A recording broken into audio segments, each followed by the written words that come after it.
नमस्कार दोस्तों, देश की तमाम बड़ी खबरें जान लेते हैं 5 मिनट के अंदर। वीडियो को स्किप ना करें। चलिए शुरू करते हैं देश की तमाम बड़ी खबरें।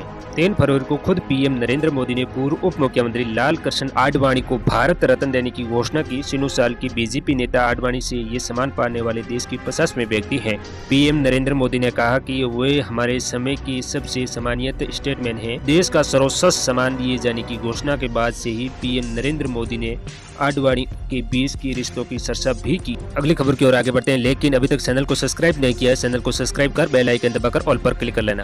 अगली खबर यूपीआई से जुड़ी है। फ्रांस में शुक्रवार को यूपीआई लॉन्च हो गया। फ्रांस में भारतीय दूतावास ने 2 फरवरी को पेरिस के एफिल टावर पर यूनिफाइड पेमेंट इंटरफेस यूपीआई को औपचारिक रूप से लॉन्च किया गया है। अब लोग यूपीआई के जरिए एफिल टावर के लिए टिकट बुक कर सकेंगे। इस पर प्रधानमंत्री नरेंद्र मोदी ने प्रतिक्रिया दी। उन्होंने कहा, ये देखकर बहुत अच्छा लगा, खुशी हुई है। ये यूपीआई को ग्लोबल बनाने की दिशा में एक महत्वपूर्ण कदम है। इससे डिजिटल पेमेंट को बढ़ावा मिल सकता है। अगली खबर की ओर आगे बढ़ते हैं। प्रधानमंत्री नरेंद्र मोदी ने उड़ीसा के संबलपुर में 68,000 करोड़ रुपए की 18 परियोजना का उद्घाटन और शिलान्यास किया। उन्होंने जनता से कहा कि आपका ये बेटा दिल्ली में बैठा है, इसलिए राज्य के विकास के लिए पैसे की कोई कमी नहीं है। सोना चांदी के भाव को जान लेते हैं। इस हफ्ते सोना चांदी के दामों में तेजी देखने को मिली।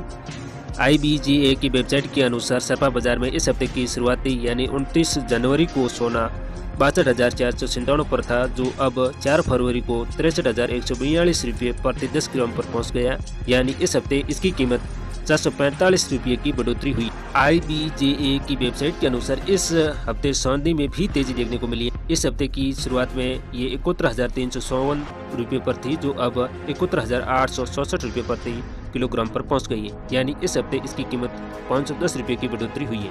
अगली खबर सनातन धर्म को लेकर है।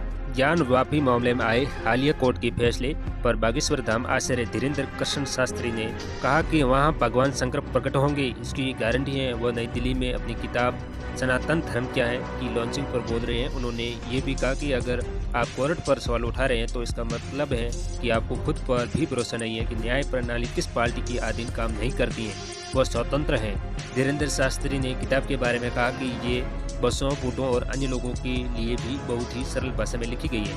इसमें किसी को अपमानित नहीं किया गया है, बल्कि ये बताया गया है कि अगर तुम्हारे यहाँ जीव हिंसा धर्म है तो हमारे अहिंसा सनातन धर्म है।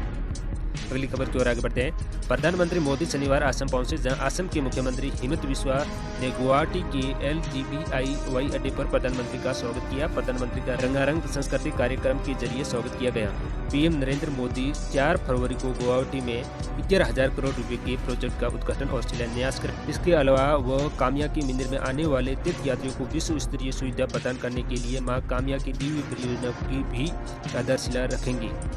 अगली खबर मौसम के बारे में। देश के उत्तरी राज्यों में पश्चिमी विक्षोभ के कारण भारी बर्फबारी का अलर्ट जारी किया गया है। जम्मू कश्मीर, लद्दाख, उत्तराखंड और हिमाचल प्रदेश में बर्फबारी से कई सड़कें बंद हैं। हिमाचल प्रदेश में शुक्रवार को 17 से 42 सेंटीमीटर तक बर्फबारी दर्ज की गई। मौसम विभाग IMD के डॉक्टर नरेश ने बताया कि 4 फरवरी से एक और पश्चिमी विक्षोभ एक्टिवेट होगा। इसके इन राज्यों में बर्फबारी होगी। इसके अलावा 8 राज्यों में मध्य प्रदेश, राजस्थान, जम्मू कश्मीर, लद्दाख, हिमाचल प्रदेश, उत्तराखंड, पंजाब और हरियाणा में 4 फरवरी को ओले भी गिर सकते हैं।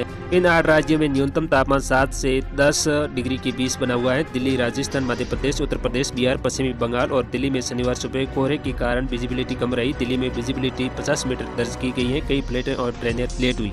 नॉर्थ ईस्ट के राज्यों में पश्चिमी विक्षोभ के कारण अरुणाचल प्रदेश, सिक्किम, असम, मेघालय, नागालैंड, मिजोरम, मणिपुर और त्रिपुरा में 4 फरवरी को बारिश का अनुमान है। दक्षिणी के राज्यों में आज मौसम साफ रहेगा, यहाँ ठंड का असर भी कम होगा।